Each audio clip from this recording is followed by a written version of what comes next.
Strategic ম্যানেজমেন্টের এই বিশেষ আলোচনায় তোমাকে স্বাগত।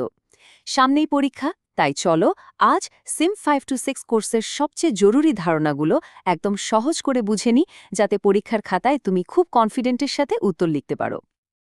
আচ্ছা, চলো একটা প্রশ্ন দিয়ে শুরু করা যাক। এই গ্রাফটার দিকে একবার তাকাও তো। 2006 সালের পর অ্যাপলের লাভ যেন রকেটের গতিতে বেড়েছে, কিন্তু ডেল প্রায় একই জায়গায় আটকে আছে।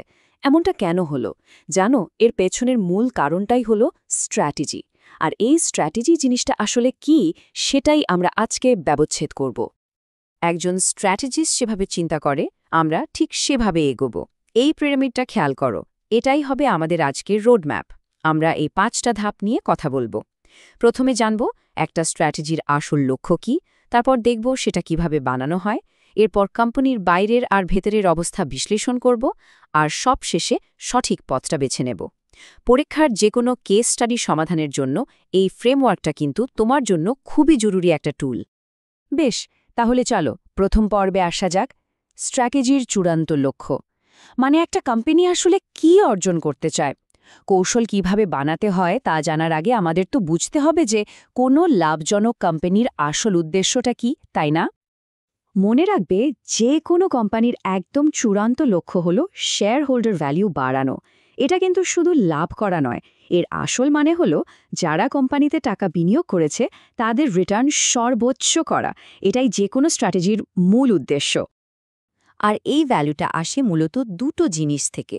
একটা হলো লাভজনকতা বা প্রফিটেবিলিটি, আরেকটা হলো লাভের প্রবৃদ্ধি বা প্রফিট গ্রোথ। এই দুটোর মধ্যে ভারসাম্য করাটাই কিন্তু আসল চ্যালেঞ্জ। যেমন ধরো ডেলের কথা, তারা বেশ লাভজনক ছিল, কিন্তু তাদের ব্যবসায় কোনো গ্রোথ ছিল না, ফলে বিনিয়োগকারীরা আগ্রহ হারিয়ে ফেলে। তাই মনে রাখতে হবে, দুটোই সমান গুরুত্বপূর্ণ। এবার দ্বিতীয় পর্বে আসা যাক, স্ট্র্যাটেজিক ম্যানেজমেন্ট প্রসেস। এখন আমরা দেখব ম্যানেজাররা কিভাবে কোম্পানির ভবিষ্যতের পথটা তৈরি করেন, যেটা কিন্তু সবসময় একটা সরল রেখা মেনে চলে না। যে কোনো কৌশল তৈরির আনুষ্ঠানিক শুরুটা হয় ব্যবসাকে ঠিকমতো সংজ্ঞায়িত করার মাধ্যমে। এর জন্য নিজেকে 3টে সহজ প্রশ্ন করতে হবে। আমার গ্রাহক আসলে কারা? তাদের কোন চাহিদাটা আমি পূরণ করছি? আর কিভাবে সেই চাহিদাটা পূরণ করছি যা অন্যরা পারছে না? এই 3টে প্রশ্নের উত্তর মিলেই কিন্তু তৈরি হয় একটা কোম্পানির মিশন। কিন্তু জানো, স্ট্র্যাটেজি সবসময় কাগজে কলমে যা লেখা থাকে ঠিক সেভাবে হয় না। একটা দারুণ উদাহরণ দিই। হন্ডা যখন আমেরিকার মোটরসাইকেলের বাজারে ঢুকে, তাদের প্ল্যান ছিল বড় আর শক্তিশালী বাইক বিক্রি করা। তাদের ধারণা ছিল ছোট 50 সিসি বাইক আমেরিকানদের পছন্দই হবে না। কিন্তু হলোটা কি?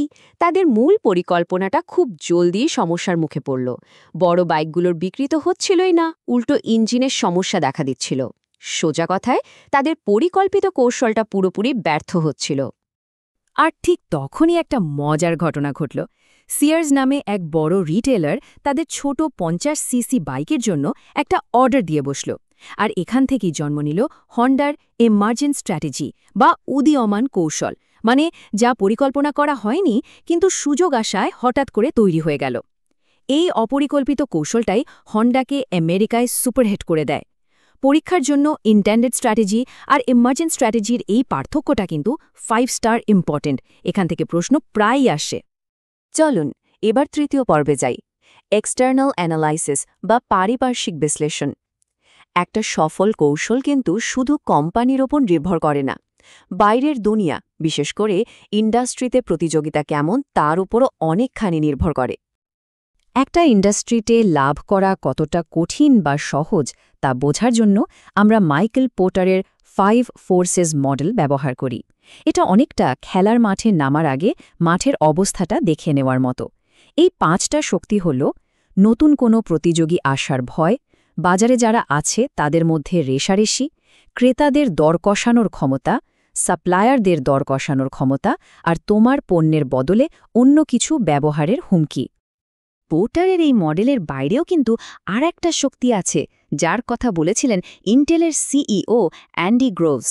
সেটা হলো কমপ্লিমেন্টার, মানে এমন কোনো পণ্য যা তোমার পণ্যের মূল্য আরও বাড়িয়ে দেয়। যেমন ধরো, একটা কম্পিউটার আরও অনেক বেশি কাজের হয়ে ওঠে ভালো সফটওয়্যারের কারণে। তাই সফটওয়্যার কোম্পানিগুলো হলো কম্পিউটার কোম্পানির জন্য কমপ্লিমেন্টার। বেশ, বাইরের জগৎ তো দেখা হলো, এবার আয়নার সামনে দাঁড়ানোর পালা, মানে কোম্পানির ভেতরটা বিশ্লেষণ করা। আমাদের বুঝতে হবে কোম্পানি ঠিক কোন কাজটা ভালো করে এবং এর আসল শক্তিটা কোথা থেকে আসে। কোম্পানির ভেতরের শক্তি বোঝার জন্য আমরা ভ্যালু চেইন মডেল ব্যবহার করি। এর প্রথম অংশ হল প্রাইমারি অ্যাক্টিভিটিস, মানে একদম কোর কাজগুলো, যেগুলো সরাসরি পণ্য তৈরি এবং বিক্রির সাথে জড়িত, যেমন ডিজাইন বা R&D, উৎপাদন, মার্কেটিং এবং কাস্টমার সার্ভিস। আর এই প্রধান কাজগুলোকে সাহায্য করার জন্য আছে সাপোর্ট অ্যাক্টিভিটিস। এরা হলো অনেকটা ব্যাকস্টেজ হিরোর মতো, যেমন কোম্পানির ম্যানেজমেন্ট, HR, IT সিস্টেম। এরা সরাসরি পণ্য বানায় না, কিন্তু এদের ছাড়া প্রধান কাজগুলো ঠিকভাবে চলতেই পারবে না। এই ভ্যালু চেইনের কাজগুলো ভালোভাবে করার মাধ্যমেই একটা কোম্পানি অন্যদের চেয়ে এগিয়ে যায়। আর এই এগিয়ে যাওয়ার পেছনে আছে 4টা মূল ভিত্তি: দক্ষতা বা এফিশিয়েন্সি, মান বা কোয়ালিটি, নতুনত্ব বা ইনোভেশন এবং গ্রাহক সেবা বা কাস্টমার রেসপন্সিভনেস। যে কোম্পানি এই 4টি দিকে ভালো, তারই প্রতিযোগিতামূলক সুবিধা বা কম্প্যারেটিভ অ্যাডভান্টেজ তৈরি হয়। আমাদের আলোচনার শেষ এবং পঞ্চম পর্বে চলে এসেছি, সঠিক ব্যবসায়িক কৌশল বেছে নেয়া। এতক্ষণ ধরে আমরা বাইরের আর ভেতরের পরিবেশটা বুঝলাম। এবার এই জ্ঞানের উপর ভিত্তি করেই একটা কোম্পানিকে ঠিক করতে হবে সে বাজারে কিভাবে লড়বে এবং জিতবে। সবকিছু বিশ্লেষণের পর একটা কোম্পানিকে মৌলিকভাবে 2টো পথের একটা বেছে নিতে হয়।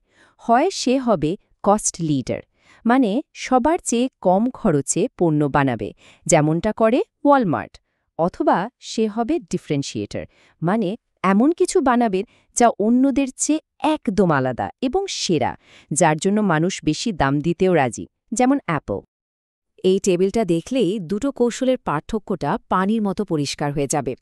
খেয়াল করো, ডেল যেহেতু কস্ট লিডার, তাদের লক্ষ্য হল পুঁজির সর্বোচ্চ ব্যবহার করা, তাই তাদের ক্যাপিটাল টার্নওভার অনেক বেশি। অন্যদিকে অ্যাপল হল ডিফারেন্সিয়েটর, তাদের নতুন নতুন জিনিস বানাতে R&Dতে অনেক টাকা খরচ করতে হয়, কিন্তু এর বিনিময়ে তারা প্রতিটা বিক্রিতে অনেক বেশি লাভ করে, যা তাদের উঁচু রিটার্ন অন সেলস বা ROS দেখেই বোঝা যায়। তবে সবচেয়ে গুরুত্বপূর্ণ যে কথাটা মনে রাখতে হবে সেটা হলো, স্ট্র্যাটেজি শুধু মুখে বলার জিনিস নয়। একটা কোম্পানিকে তার পুরো ভ্যালু চেইন, তার সব কাজকর্মকে ওই কৌশলের সাথে মিলিয়ে সাজাতে হয়। কস্ট লিডার হতে চাইলে সবখানে খরচ কমানোর চিন্তা থাকতে হবে, আবার ডিফারেন্সিয়েটর হতে চাইলে ইনোভেশন আর কোয়ালিটিতে জোর দিতে হবে। এই অ্যালাইনমেন্টটাই হলো আসল কথা। তাহলে সবশেষে তোমার জন্য একটা প্রশ্ন: পরীক্ষার খাতায় যখন একটা কেস স্টাডি আসবে, তখন তুমি কিভাবে আজকের এই স্ট্র্যাটেজিস পিরামিড আর অন্য ফ্রেমওয়ার্কগুলো ব্যবহার করে কেসটা বিশ্লেষণ করবে? কিভাবে তার সাফল্য বা ব্যর্থতার কারণগুলো খুঁজে বের করবে? মনে রেখো, এই কাঠামোবদ্ধ পদ্ধতিটাই কিন্তু সবচেয়ে জটিল কেস স্টাডির সমাধানের সেরা অস্ত্র। এটা ঠিকভাবে ব্যবহার করতে পারলে যে কোনো প্রশ্নের উত্তর দেওয়া তোমার জন্য অনেক সহজ হয়ে যাবে।